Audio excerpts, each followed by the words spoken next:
So we'll go ahead with textbook questions of electrostatics. Pehla question: how much positive and negative charge is present in 1 gram of water? How many electrons are present in it? Given molecular mass of water is 18 gram.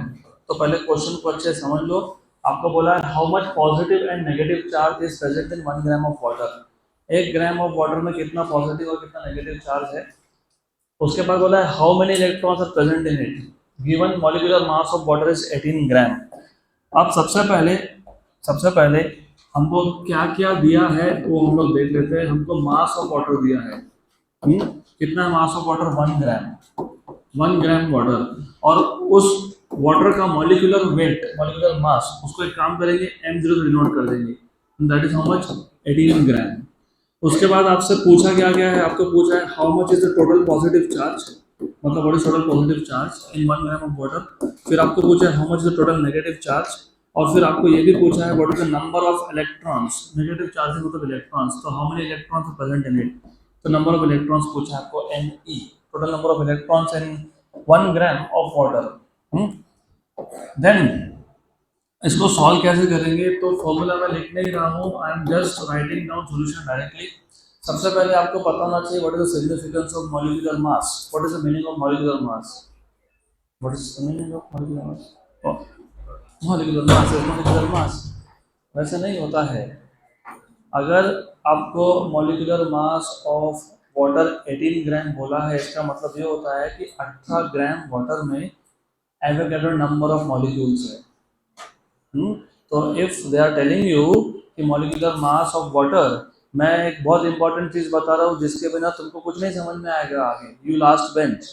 अगर आपको किसी एक particular, जैसे water है वैसे किसी और चीज का मॉलिक्यूलर मास दिया होगा, तो इसका मतलब होता है उतने ग्राम उस सब्सटेंस में कितने नंबर ऑफ मॉलिक्यूल्स है, एवोगैड्रो. तो मॉलिक्यूलर मास ऑफ वाटर कितना दिया है? 18 ग्राम. इसका मतलब ये होता है कि 18 ग्राम of water, 18 gram of water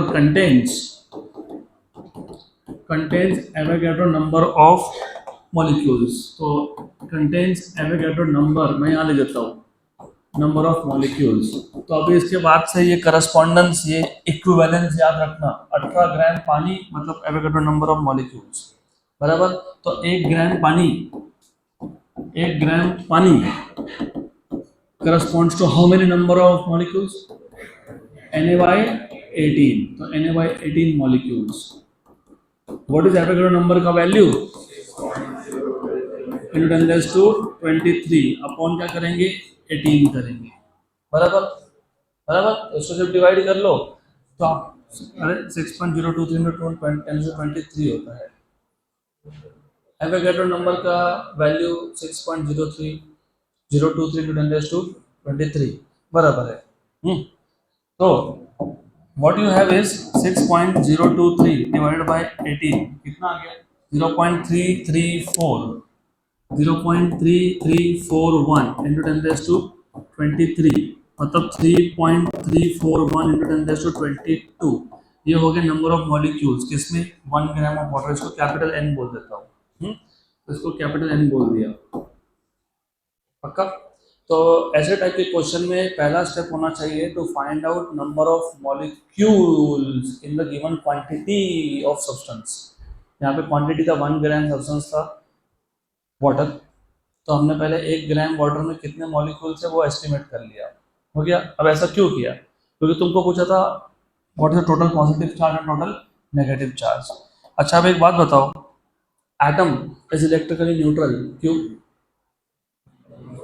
क्योंकि जितने इलेक्ट्रॉन्स होते हैं उतने ही उसमें प्रोटॉन्स होते हैं. तो नंबर ऑफ इलेक्ट्रॉन और number of protons are equal, मतलब सेम, नंबर इज सेम, बराबर. अभी मैं अगर H2O की बात करूं, H2O, तो एक मॉलिक्यूल में 2 हाइड्रोजन है, 1 ऑक्सीजन है.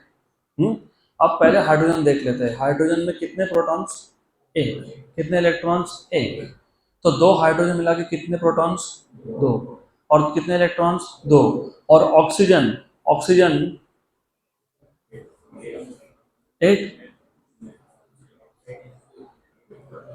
8. तो 8 प्रोटॉन और 8 इलेक्ट्रॉन। तो पहले आपको पता होना चाहिए कि total number of protons, total number of protons और electrons in an oxygen atom, in an oxygen atom is 8. So 8 proton or 8 electron. Similarly number of proton or electron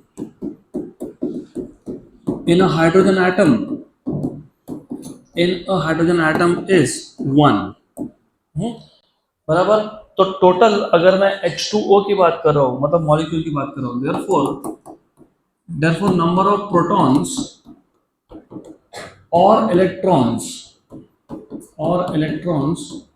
in a H2O molecule, in a single H2O molecule, single की बात कर रहा हूं मैं।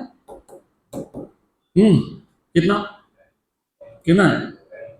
Is 10, 10 proton और 10 electron. 10 कैसे हुआ? 8 oxygen से आए, एक हाइड्रोजन से एक आया, दूसरे से एक आया, तो कितना हो गया? 10। तो एक मॉलिक्यूल पे total positive charge 10 times of charge on proton. So therefore total positive charge, net positive charge, so positive charge on a single molecule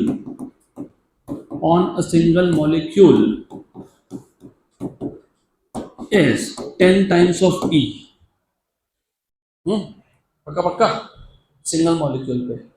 और नेगेटिव चार्ज भी उतना ही होगा, 10 टाइम्स ऑफ माइनस E। ये सिंगल मॉलिक्यूल का है, single molecule का। हमारे पास 1 ग्राम में कितने मॉलिक्यूल्स थे? कितना थे? n 3.34 into 10 raised to 22. So therefore total positive charge in 1 gram water is equal to कितना? 10e into number of molecules in 1 gram of water। अरे अभी भी तुम भटक गए यहाँ से, कुछ नहीं है। 1 ग्राम पानी में कितना पॉजिटिव चार्ज है पूछा है, कितना नेगेटिव चार्ज है पूछा है। पहले तो मतलब पानी मतलब क्या? H2O। और तुमको पहले पता होना चाहिए कि 1 ग्राम पानी में कितने मॉलिक्यूल्स। तुमको बोला है molecular mass of water is 18 ग्राम। अगर मॉलिक्यूलर मास वाटर का 18 ग्राम है तो मतलब होता है 18 ग्राम पानी में एवोगैड्रो नंबर ऑफ मॉलिक्यूल्स होने चाहिए। 18 ग्राम of water contains Avogadro number of molecules. अगर 18 ग्राम में एवोगैड्रो नंबर है तो 1 ग्राम में कितना है? Na/18। तो 1 ग्राम में कितने मॉलिक्यूल्स आ गए? 3.341 into 10 raised to कितना आ गया? 22। कितना आ गया? 10 raised to 22। ये आ गया 1 ग्राम पानी में number of molecules of water. अब भी तुमको टोटल पॉजिटिव चार्ज निकालना है, तुमको टोटल नेगेटिव चार्ज निकालना है, तो तुमको सबसे पहले देखना पड़ेगा कि एक मॉलिक्यूल पे कितना चार्ज है। एक मॉलिक्यूल में 2 हाइड्रोजन है, दोनों पे एक एक पॉजिटिव चार्ज है, और एक ऑक्सीजन है, उसमें 8 पॉजिटिव चार्जेस है, 8 प्रोटॉन्स है, तो 8 और 2 10। एक मॉलिक्यूल पे कितने प्रोटॉन्स आ गए? 10। कितने इलेक्ट्रॉन्स आ गए? 10। पक्का। ये एक मॉलिक्यूल का था, तो एक मॉलिक्यूल पे पॉजिटिव चार्ज कितना है? 10 एक। तो 1 ग्राम में कितना पॉजिटिव चार्ज होगा? 10 इंटू नंबर ऑफ मॉलिक्यूल्स इन 1 ग्राम। वो नंबर को तुमने क्या बोला? n। तो मैंने क्या लिखा? n into 10। हाँ कि ना? हाँ। Finally, very good. तो what is the value of n?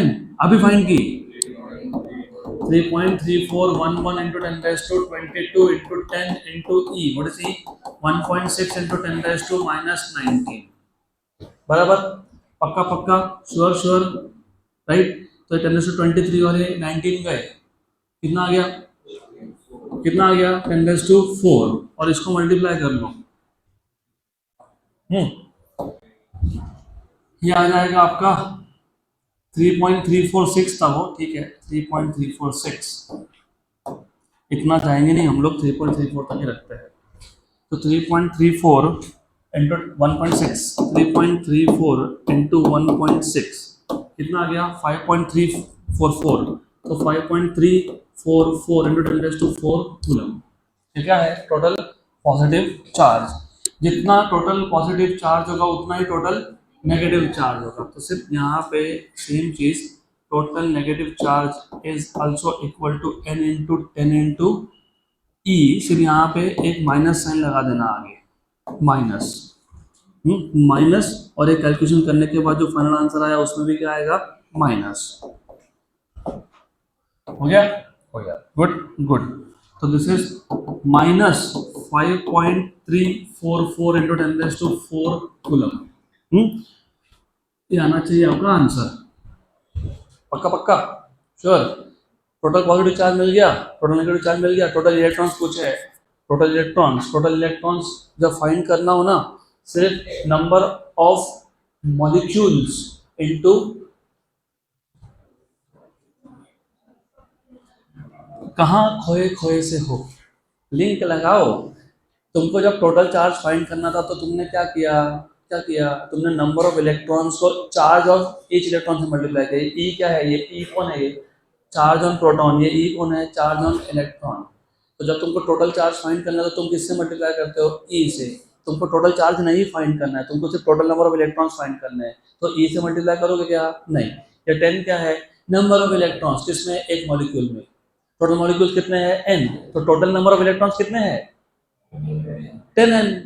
हाँ, तो 10n, तो total number of electrons, therefore total number of electrons किसमें? in how much quantity? 1 gram water is 10, because 10 is the number of electrons in one H2O molecule, or into n, where n is how much? Number of molecules। किसके molecules? H2O के। इन 1 ग्राम। तो हो गया ना 10 into what ever number it was, क्या था? 3.34, what ever it is, 3.3461 जो भी था, इंटू 10⁻²²। तो कितना हो गया? 3.34 इंटू 10⁻23। डन।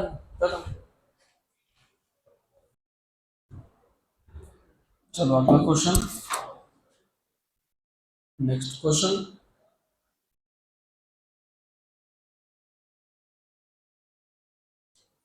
क्विक। तो इस टाइप के क्वेश्चन को सॉल्व करने के लिए हमेशा ये प्रोसेस याद रखना। पहले 1 ग्राम में कितने मॉलिक्यूल्स है वो देख लेना, हर एक मॉलिक्यूल पे कितने प्रोटॉन्स कितने इलेक्ट्रॉन्स है वो देख लेना, and then multiply by charge on proton और electron to find the total positive total negative charge. Next question is very simple, extremely simple question. Charge on an electron is 1.6 into 10⁻⁻19 coulomb. How many electrons are required to accumulate a charge of 1 coulomb? बहुत ही simple है। पहले तो question समझ लो। आपको बोला है कि एक इलेक्ट्रॉन पे कितना चार्ज है? 1.6 into 10⁻⁻19 कूलम का। फिर आपको पूछा है कि टोटल कितने इलेक्ट्रॉन्स लगेंगे 1 कूलम का चार्ज बनाने में, to accumulate a charge of 1 coulomb. Simple, बहुत ही सिंपल है, too simple. How 1 electron corresponds to how much charge? 1.6 into 10⁻⁻19। So 1 coulomb corresponds to how many electrons? सिर्फ इसको डिवाइड करना, कितना? 1 बाय 1.6 into 10⁻⁻19। Done, simple. अब देखो ऐसा है, तो वो कैलकुलेशन बता देता हूँ कैसे करने। ये इधर 1.6 है ना, इसको क्या करना? 16 लिख लेना, इंटू 10⁻⁻, कितना? -20। ये ऊपर जाके कितना हो गया? 10⁻+20। You know 1/2 is 0.5, 1/4 is 0.25, 1/8 is 0.125, and 1/16 is 0.0625। 1/2 is 0.5, 1/4 आधे का आधा, मतलब 0.5 का आधा 0.25, 1/8 is 1/4 का आधा, मतलब 0.25 का आधा 0.125, 1/16 is 1/8 का आधा, मतलब 0.0625। 1/16 आ गया 0.0625 इंटू 10⁻⁻। अभी ये कूलम हटा देना यहाँ से, इसको हटा दो। This is number of electrons, ठीक है। तो 1 coulomb is 1/1.6 × 10⁻90 number of electrons. तो ये आ गया तुम्हारा 6.25 इंटू 10⁻18 इलेक्ट्रॉन्स। तो एक कूलम चार्ज बनाने के लिए इतने इलेक्ट्रॉन्स चाहिए। नेक्स्ट क्वेश्चन,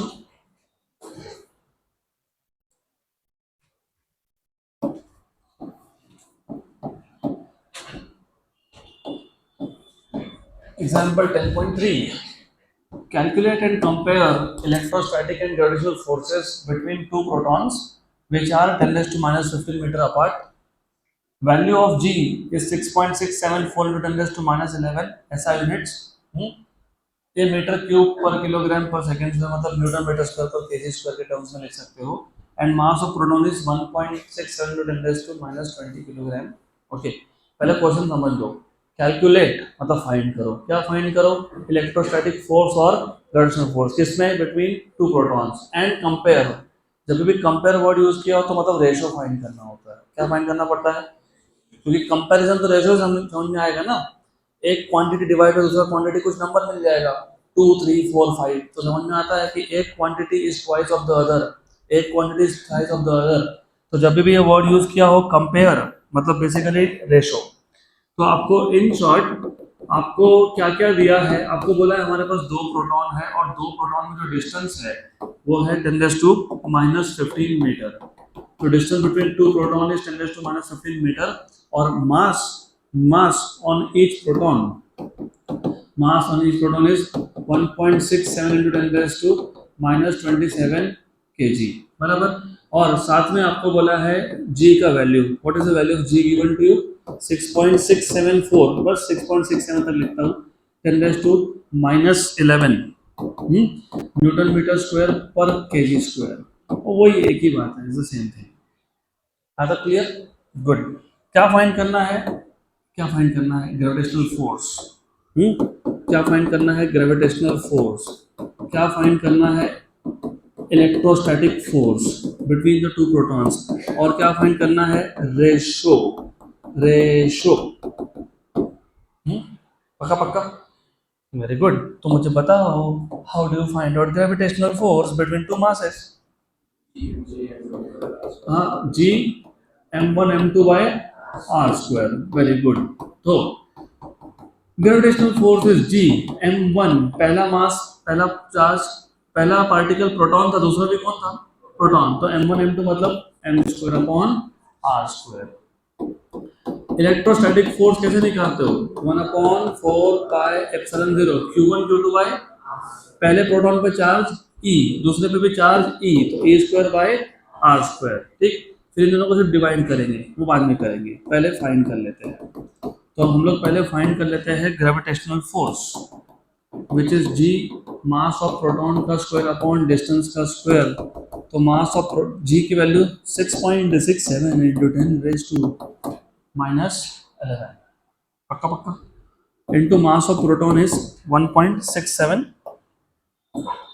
इंटू 10 कितना -27 का स्क्वायर डिवाइड बाय डिस्टेंस कितना है 10⁻15 इसका स्क्वायर।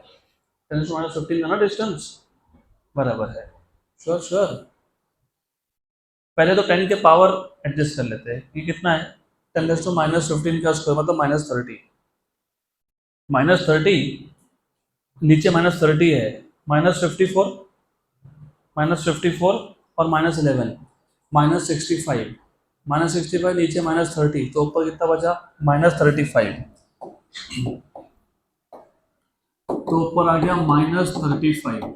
ओके, अब 1.6 अगर 1.67 को 1.6 भी लेता हूँ तो 16 का स्क्वायर तो पता होगा ही 256, तो 2.56 इंटू 6.67 ना। ठीक है, एग्जैक्ट कर लेते हैं। अप्रोक्सीमेशन से बेटर है एग्जैक्ट। इंटू 6.67 कितना आ गया 18.6। तो ये आ गया आपका 18.6 इंटू 10⁻35 न्यूटन। ये आ गया ग्रेविटेशनल फोर्स। अभी क्या फाइंड करना है? Electrostatic force. वो क्या होता है 1/4 pi epsilon 0 e square by r square. ये 1/4 पाई एप्सिलॉन 0 कौन है? 9 × 10⁹ ई की वैल्यू कितनी है? 1.6 × 10⁻19, क्योंकि वो चार्ज है ना, चार्ज -19 में होता है। और नीचे ये कौन है? 10⁻15 का स्क्वायर। फिर से वही 10⁻30, ऊपर -38, -19 का स्क्वायर कितना? -30, नीचे कितना? -30, कितना बचा? -8, और इधर कितना है? 9, तो कितना बचा? 10, अल्टीमेटली 10। और ये तो बहुत ही सिंपल कैलकुलेशन है। अभी मैंने बोला था 1.6 का स्क्वायर 2.56, और 10 भी इसको दे दो, फिर दे देते हैं इसको, 25.6 बन जाएगा।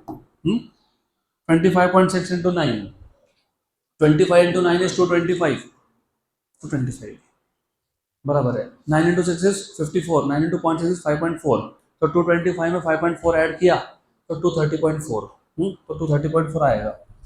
देख लो, कोई बात नहीं।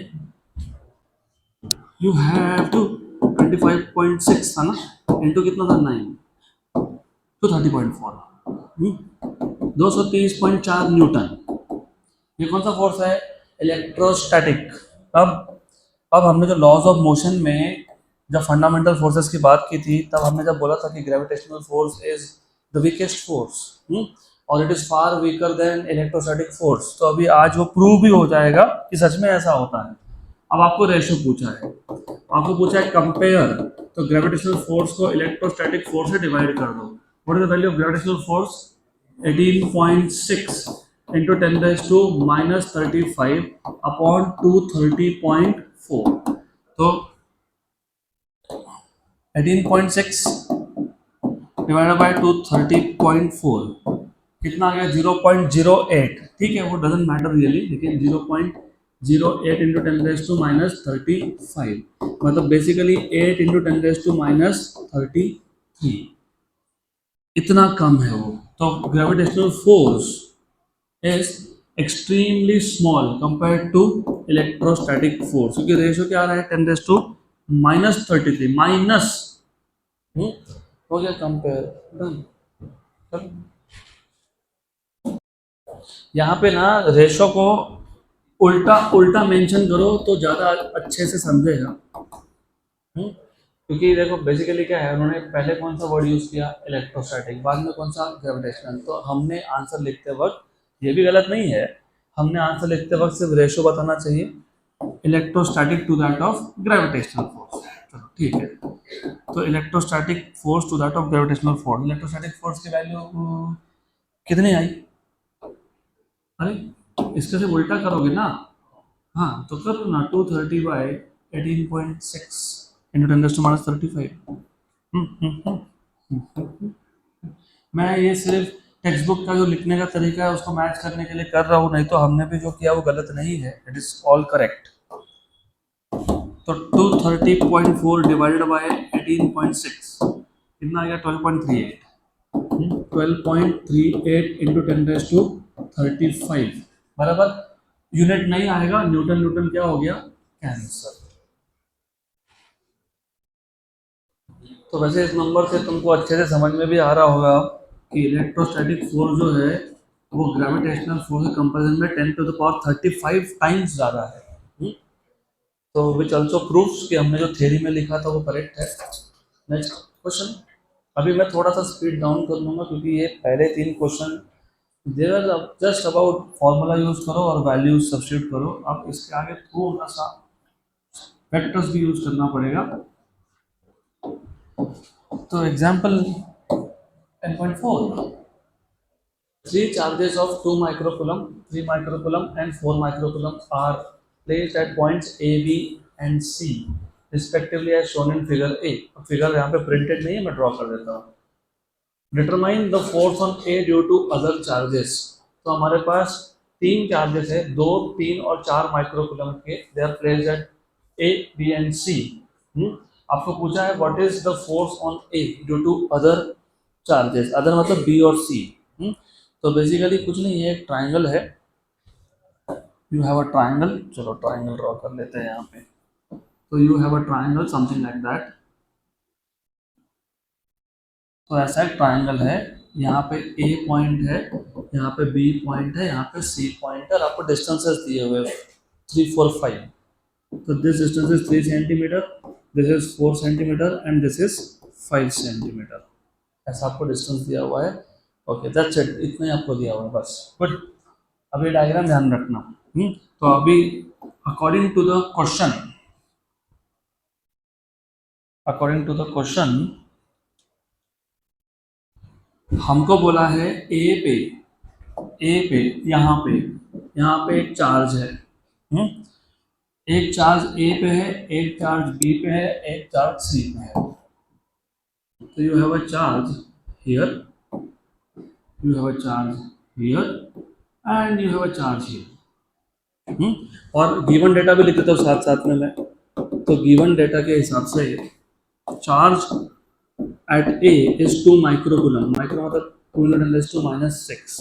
चार्ज एट बी कितना, 3 माइक्रोकूलम, 300 - 6. चार्ज एट सी कितना है, 4 माइक्रोकूलम, 10 - 6. देखो ए, बी और सी. गुड. और आपको डायग्राम्स में ये जो फिगर दिया हुआ है, डायग्राम दिया हुआ है, उसमें आपको डिस्टेंसेस भी स्पेसिफाइड है, क्योंकि आपको फोर्स फाइंड करने के लिए डिस्टेंस की जरूरत पड़ती है. तो distance between A and B, how much is distance between A and B, 4 centimetre, which is basically 4 into 10 - 2 metre. Distance between A and C कितना है, 5 सेंटीमीटर, मतलब 5 into 10 - 2 मीटर. ए और बी, ए और सी का डिस्टेंस. मुझे इस डिस्टेंस की जरूरत नहीं है तो मैं लिख नहीं रहा. क्यों नहीं जरूरत बताता हूँ. आपको क्या पूछा है, what is the force on A due to due to due to other charges. Due to other charges. अब पहले तो ये समझ लो कि ए पे फोर्स कौन कौन लगाएगा, बी और सी. और ये तीनों पॉजिटिव चार्जेस है, तो फोर्स क्या है, रिपल्सिव है. याद है क्या, force on 1 due to 2 is from 2 to 1. क्योंकि रिपल्सिव था ना. Force on 1 due to 2 is from 2 to 1, क्योंकि पहले चार्ज को दूसरा चार्ज रिपेल करेगा, तो 2 to 1. Similarly force on A due to B will be from B to A. बराबर. तो ये जो फोर्स का डायरेक्शन है वो ऐसा आएगा, इधर आएगा वो. This is force on B due to A. पक्का पक्का. बराबर. हाँ सब हाँ बोलना. Force on A due to B है वो, force on A due to B. पक्का. Then what is force on A due to C, from C to A, from C to A. तो ये डायरेक्शन हो गया इसका. तो याद रखना, this is direction of force on A due to C. Sure 100%. आपको क्या फाइंड करना है, what is the resultant force on A. अब रिजल्टेंट फोर्स ऑन ए पे कौन कौन फोर्स लगा रहा है, बी और सी. और अगर ये दोनों फोर्सेस सेम डायरेक्शन में होते तो हम लोग क्या करते, एफ ए बी फाइंड करते, एफ ए सी फाइंड करते, और क्या कर लेते, ऐड. लेकिन are they in same direction, no. तो इन दोनों में एंगल भी फाइंड करना पड़ेगा, थीटा. और वो कैसे फाइंड करते हैं, ये थीटा तो ये भी थीटा. क्यों, वर्टिकली अपोजिट. पक्का. तो फॉर्मूला जब यूज करोगे तो total force on A find करना है अगर, तो याद आएगा आपका अंडर रूट ऑफ. याद है क्या, दो वेक्टर्स का रिजल्टेंट कैसे फाइंड किया जाता है, under root of first vector square plus second vector square plus 2 times of first vector second vector into cos of theta, into cos of theta. पक्का पक्का. श्योर 100%. Good good. अभी तुमको F A B और F A C तो find करना पड़ेगा ना. How do you find out force between two charges, general formula 1/4πε0 q1 q2 by r square. मतलब मुझे अगर force on A due to B निकालना है तो इधर Q A Q B upon R A B square. अगर मुझे force on A due to C निकालना है तो Q A Q C upon R A C square. तो हम लोग ये फॉर्मूला यूज करके F A B F A C निकालेंगे इंडिपेंडेंटली. और कॉस थीटा कैसे निकालना है मैंने तुमको बता दिया. ये थीटा तो ये भी theta. What is cos theta, which side by which side, adjacent upon hypotenuse. Adjacent 4, hypotenuse 5 है, तो 4/5. तो वो तो डायरेक्ट मिल जाएगा डायग्राम से।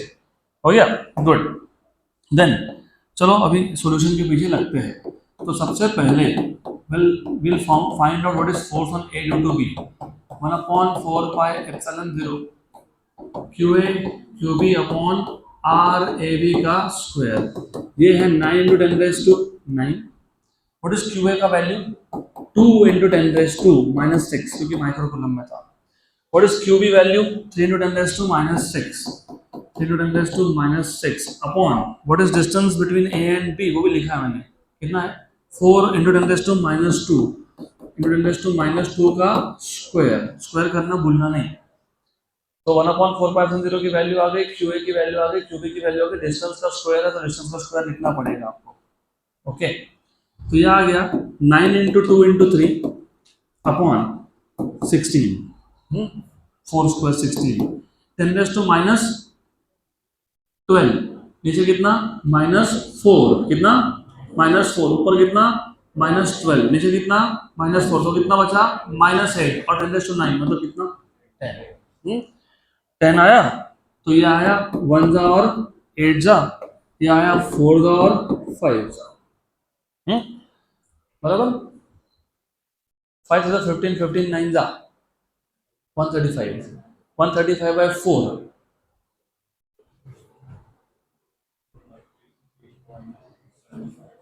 नहीं ऐसा नहीं करना, ऐसा नहीं करना, 136/4 कर लेना। 136 का आधा कितना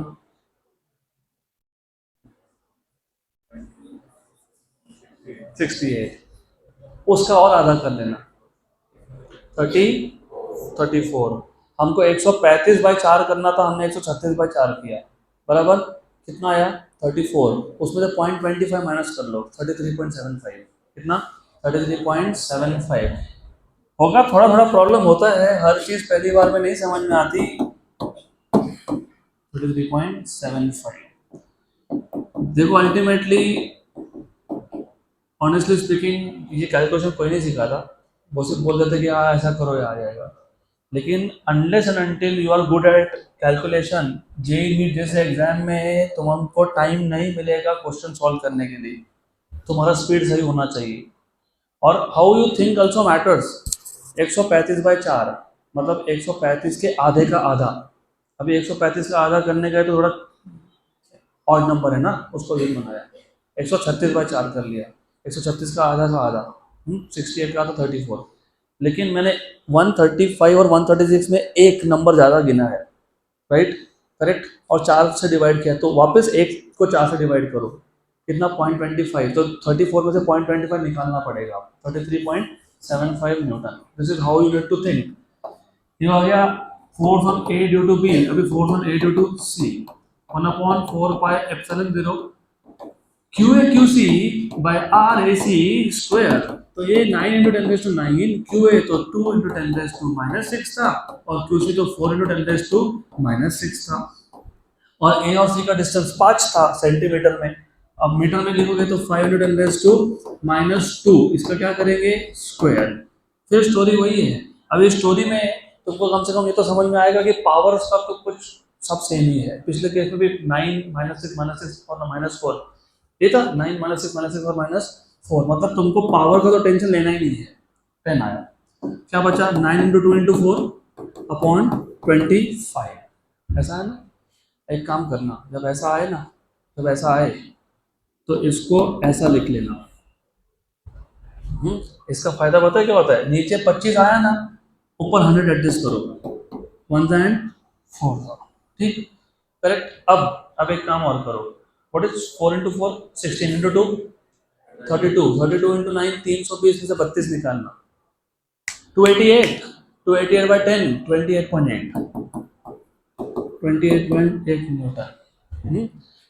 क्या किया मैंने, ऊपर 10 था, मैंने 100 लिख दिया, नीचे 10 एडजस्ट कर लिया। 4 इंटू 4 16 इंटू 2 32, 32 इंटू 9 मतलब 332 में से 320 में से 32 निकाल लो।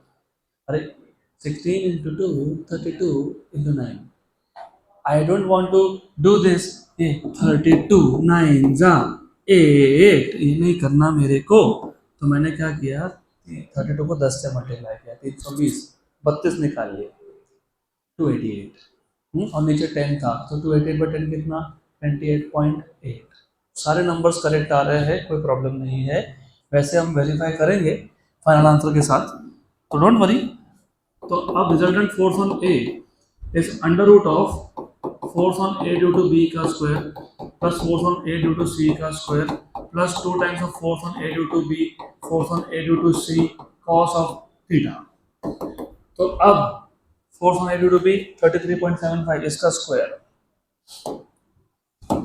33.75 का स्क्वायर, अरे इट इज 1139.0625, 1139.0625। मैं इसको भी अप्रोक्सीमेट करके बताता हूँ, लेकिन मुझे टेक्स्ट बुक के साथ आंसर मैच करना है, इसके लिए एक्यूरेट भी चाहिए। What was force on A to C, 28.8, 28.8 का square 829.44, 829.44 plus 2 times of 33.75, 2 times of 33.75, 28.8 into cos of theta. If you look at the diagram, cos theta यहीं से मिल गया था हमको 4/5, which is 0.8, which is 0.8, 4/5, ये आता है 0.8। अब मैं तुमको मेरा अप्रोक्सीमेशन पहले बताता हूँ, फिर कैलकुलेटर से एग्जैक्ट बाद में करेंगे अप्रोक्सीमेशन। थोड़ा सा ध्यान, ये कितना था 33.75, इसको 35 मान लो फिलहाल, टेम्पररी 35।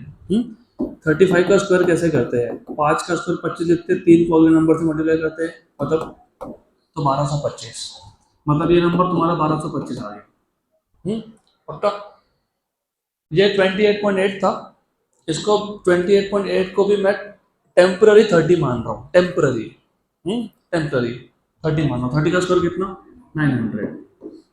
और हमारा आंसर जो है वो एग्जैक्ट आंसर से बड़ा आने वाला है, क्योंकि 33.75 को मैंने 35 माना, 28.8 को मैंने 30 मान लिया, तो हमारा आंसर ओवर एस्टिमेटेड है। देन 2 टाइम्स ऑफ, इसको 35 माना था क्या, यस। इसको 30 लिया था क्या, यस। 0.8 है क्या, यस। अब देखो ये 0.8 का 0 हटाओ, पॉइंट हटाओ, मतलब क्यों, क्योंकि ये 10 इसको दे दिया, ये 70 हो गया, 70 इंटू 3 210, 210 इंटू 8, 210 का 0 साइड में रखो, 1680, वेरी गुड, 1680, तो ये 1680 है, बराबर। ये 900 है ऊपर, ये और कितना है 1225, कितना है 1225। अब कैलकुलेशन कैसे होते हैं, ये 1225 था ना, इसका 20 इसको दे दिया, इसका 20 मतलब 25 का 20, ये कितना हो गया 1700, और ये कितना हो गया 1200। दिस इज 1200 प्लस 900, 2100 प्लस 1700, 3800, 3800 का रूट 60 से थोड़ा सा ऊपर, बराबर। हमारा ओवर एस्टिमेट है, तो 60 मान के चलो, तो आंसर 60 के आसपास, 60 के आसपास। तो अभी देखो ये सारे कैलकुलेशन जो मैंने किए वो बराबर 60 के आसपास आते हैं कि नहीं, वैसे तो आएंगे ही, but we need to verify. तो देखो वैसा है 2 इंटू 33.75 इंटू 28.8 इंटू 0.8, ये कितना आ गया 155.2, ये आखिरी टर्म, प्लस क्या ऐड करेंगे 829.44, प्लस क्या ऐड करेंगे 1139.0625, 3523, इसका रूट 59.36, तो 59.36 न्यूटन हो गया आंसर खत्म। अगला question, next question,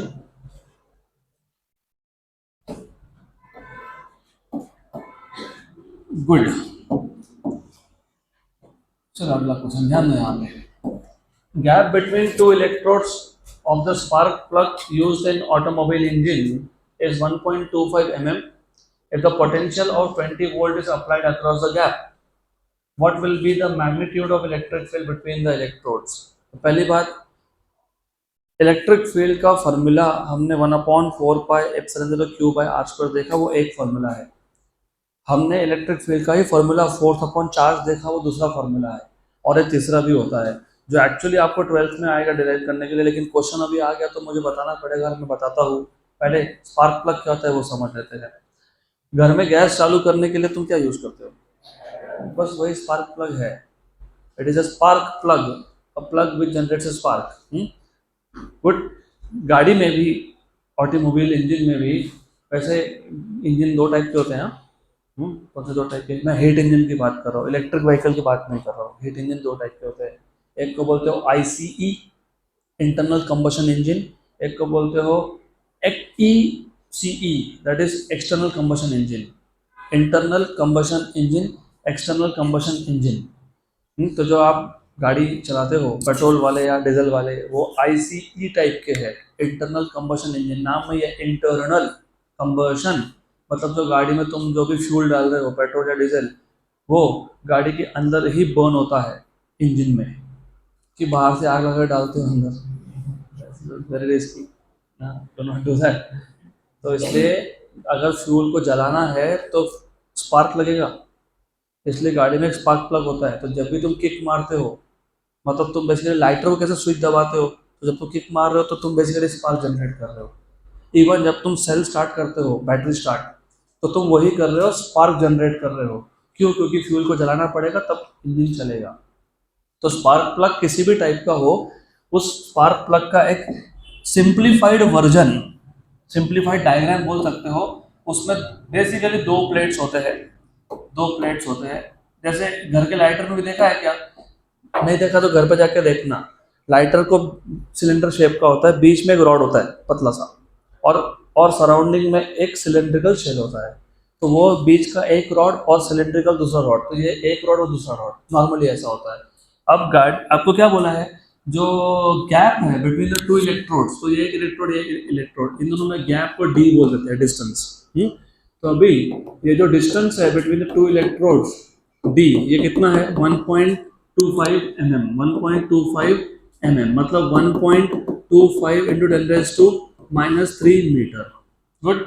then if the potential of 20 volt is applied across the gap, मतलब इन दोनों प्लेट्स में जो पोटेंशियल डिफरेंस है, पोटेंशियल डिफरेंस, अभी फिलहाल पोटेंशियल डिफरेंस क्या है वो आगे देखेंगे, लेकिन सिर्फ पोटेंशियल डिफरेंस की वैल्यू कितनी है? 20 वोल्ट। आपको पूछा है what is the electric field between the two electrodes. तो what you should know is, what you should know is, आपको फाइंड करना है इलेक्ट्रिक फील्ड ई। क्या फाइंड करना है? Electric field E. गुड।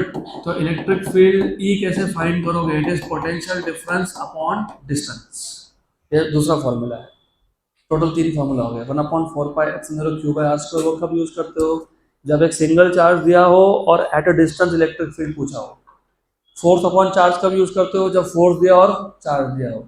ये कब यूज करते हो?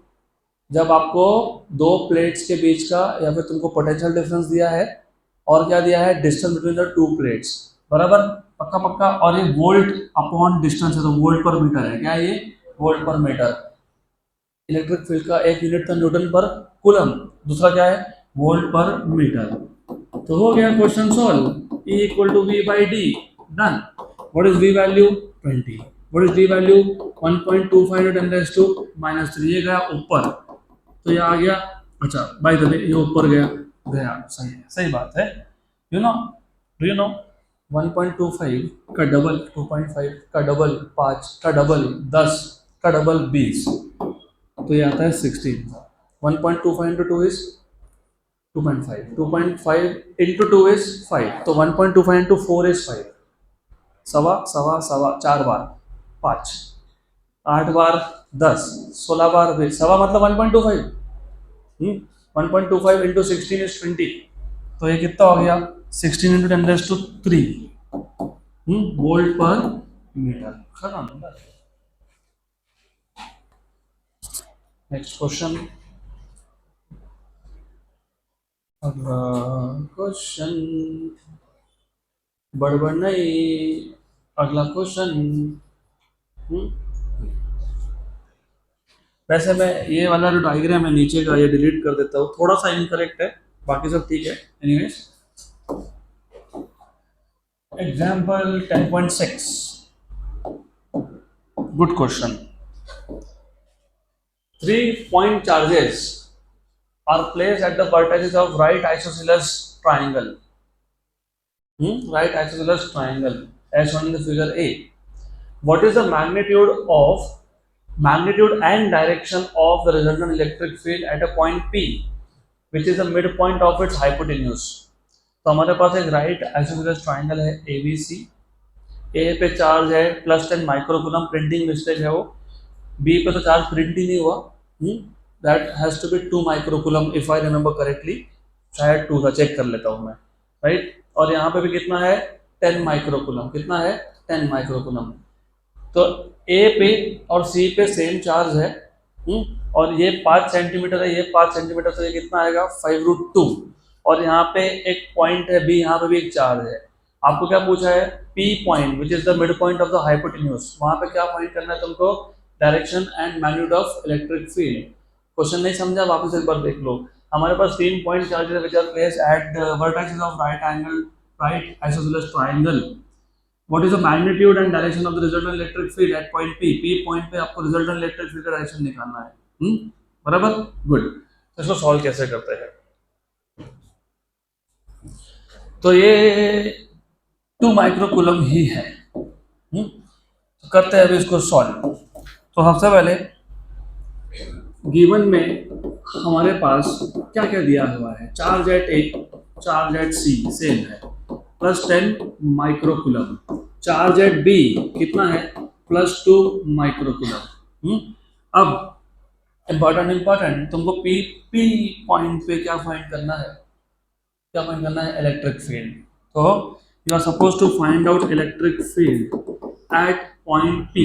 Eight point P. तो electric field at point P find करना है. अभी मैं फिलहाल सिर्फ इलेक्ट्रिक फील्ड का जनरल फॉर्मूला लिख रहा हूँ. जनरल फॉर्मूला वो तो पता है ना आपको. What is general formula of electric field due to charge? 1/4πε0 q by distance का स्क्वायर. जनरल फॉर्मूला क्यों? क्योंकि देखो ये जो पी पॉइंट है ना, मैं डायग्राम ड्रॉ करता हूँ फिर बताता हूँ. जो पी पॉइंट है ना, पी पॉइंट ट्राइंगल. कहाँ गया ट्राइंगल? ये रहा ट्राइंगल. ऐसा. अभी यहाँ पे ये था ए पॉइंट, ये था बी और ये था सी. और ये जो पॉइंट है इधर मिड पॉइंट पी, ये पी पॉइंट ए के भी फील्ड में है, ये पी पॉइंट सी के भी फील्ड में है, और ये पी पॉइंट बी के भी फील्ड में है. तो आपको इंडिपेंडेंटली पहले ए का कितना फील्ड पी पॉइंट पे, सी का कितना फील्ड पी पॉइंट पे, और बी का कितना फील्ड फाइंड करना पड़ेगा. हमारा काम आसान इसके लिए हो गया, 2 रीजन. ये 5 सेंटीमीटर था, ये भी कितना था? 5 सेंटीमीटर. टोटल डिस्टेंस कितना आ गया? 5√2. उसका आधा 5/√2. तो ये डिस्टेंस जो है ना, ये जो डिस्टेंस है ये है आपका 5/√2. हाँ कि ना? ये डिस्टेंस कितना है? 5/√2. मतलब distance of P from C and distance of P from A, ये क्या है? सेम है. मतलब ये डिस्टेंस क्योंकि मिड पॉइंट है और ये डिस्टेंस क्या है? सेम है. अब थोड़ा सा ध्यान देना, यहाँ पे 10 माइक्रोकूलम था कि नहीं? यहाँ पे भी 10 माइक्रोकूलम था कि नहीं? तो चार्ज भी सेम है, डिस्टेंस भी सेम है. इसका मतलब पी पॉइंट पे ए का फील्ड और सी का फील्ड सेम है, मैग्नीट्यूड वाइज सेम है. और अगर डायरेक्शन वाइज अपोजिट हो गया तो क्या हो गया? कैंसल. वैसा होने ही वाला है. क्यों? क्योंकि ए पे चार्ज कौन सा है? पॉजिटिव. पॉजिटिव चार्ज का इलेक्ट्रिक फील्ड डायरेक्शन क्या होता है? अवे. तो ये हो गया electric field at point P due to charge at A. Similarly C point पे पॉजिटिव चार्ज है, उसका भी इलेक्ट्रिक फील्ड होगा अवे. तो ये आ गया आपका इलेक्ट्रिक फील्ड. ये आ गया आपका electric field at point P due to charge at C. अब ये दोनों मैग्नीट्यूड वाइज इक्वल है बट डायरेक्शन वाइज अपोजिट है, तो कैंसिल हो गए.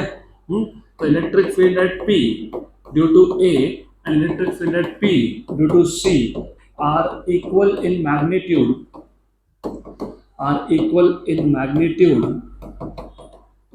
but opposite in direction,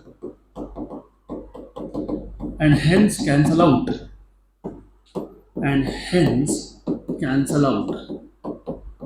right? So therefore the only field at point P is due to charge at B, क्योंकि B का जो चार्ज है +Q +2 माइक्रोकूलम, उसका फील्ड कैंसिल करने के लिए कोई और है क्या? नहीं है। तो अभी आपको ये पता होना चाहिए, वापस से लॉजिक वही है, P पॉइंट पे B का फील्ड अवे होगा, क्यों? क्योंकि पॉजिटिव चार्ज है। मैं सिर्फ इसको ऐसा ड्रॉ कर रहा हूँ ऐसे। तो ये आ गया direction of electric field at point P due to charge at B, ठीक, बराबर। तो जो टोटल फील्ड होगा, नेट फील्ड, रिजल्टेंट फील्ड, जो भी वर्ड यूज करना है वो कर लो। Therefore net electric field at point P is equal to electric field at P due to charge at B.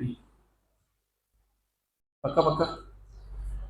What is the formula for this? 1/4 pi epsilon 0 charge at B upon distance from P to B का square. लेकिन अभी दिक्कत ये है कि distance कहाँ पता है, थोड़ी पता है मेरे को। पता है, कैसे पता है? ये पता है कितना एंगल है, तो पता है ये क्या बन गया, राइट एंगल ट्राइंगल बन गया ना।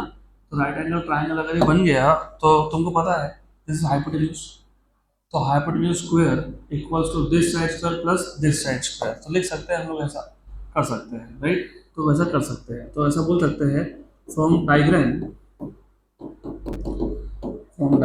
What you have is BA square hypotenuse square equals to AP square plus PB square. तो आपको मिल गया यहाँ से PB स्क्वायर इक्वल्स टू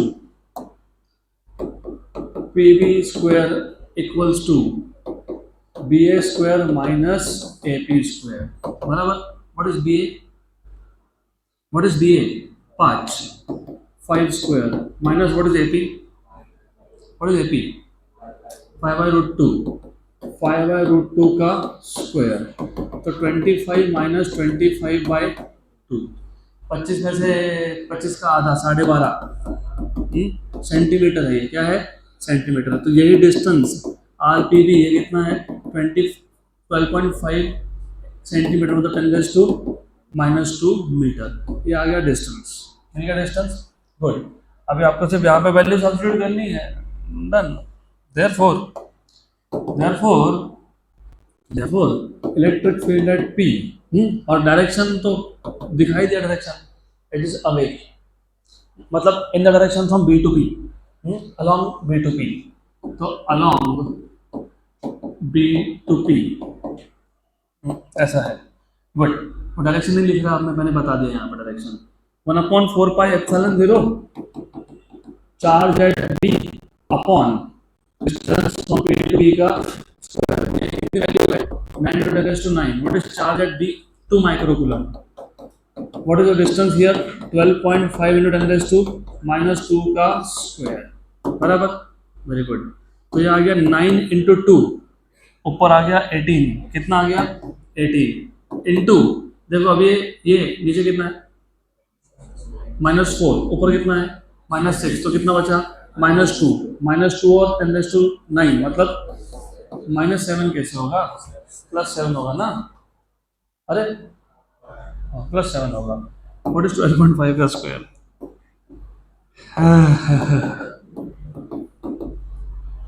156.25 क्यों? 125 मान लो, पहले पॉइंट बाद में देखेंगे। 125 का आखिरी 5 है, उसका स्क्वायर 25, 12 और उसका नंबर 13, 12 × 13 156, 15625। अब पॉइंट लगाओ 156.25। हाँ 18/1, ये भी मैं अप्रोक्सीमेट कर सकता हूँ, लेकिन नहीं करूँगा, नहीं। We will verify with textbook. 18 divided by 156.25 कितना आ गया? 0.1152। तो 0.1152 × 10⁻⁷ क्या इलेक्ट्रिक फील्ड क्या, या तो न्यूटन पर कूलम या तो फिर वोल्ट पर मीटर। अभी सिर्फ चेक कर लेते हैं कि इतना आंसर आता है क्या, नहीं तो फिर वापस कैलकुलेशंस वेरीफाई करने पड़ेंगे। हम्म इनका तो कुछ अलग ही नहीं, नहीं नहीं नहीं, वो क्वेश्चन अलग हो सकता है ना। हाँ, रुको रुको रुको, हाँ क्वेश्चन अलग हो सकता है, जरा रुको जरा, तो हो सकता है। नहीं, इन्होंने कंप्लीट नहीं किया ना, तो एनीवेज अज्यूमिंग सब सही है। तो एक छोटा सा गलती ये हुआ, ये क्या था, स्क्वायर था। ठीक, वेरी गुड। फिर हमारा काम आसान हो गया ना, हाँ कि ना। ये जो वैल्यू थी, ये जो वैल्यू थी, नहीं रुको रुको जरा, रुको। ये ना, ये जो तुमने लिखा, ये क्या था, पीवी स्क्वायर, तो ये सेंटीमीटर स्क्वायर, तो ये क्या आ गया, हाँ माइनस। तो सिर्फ एक 12.5 एक्स्ट्रा नीचे काउंट हुआ है, बाकी कोई गलती नहीं है, इट इज ऑल करेक्ट। तो इधर सिर्फ ये जो है ये क्या आएगा, -4, और इधर इधर 12.5। तो सिर्फ एक पावर का फर्क पड़ेगा अपने को, बाकी सेम, बाकी कोई दिक्कत नहीं है।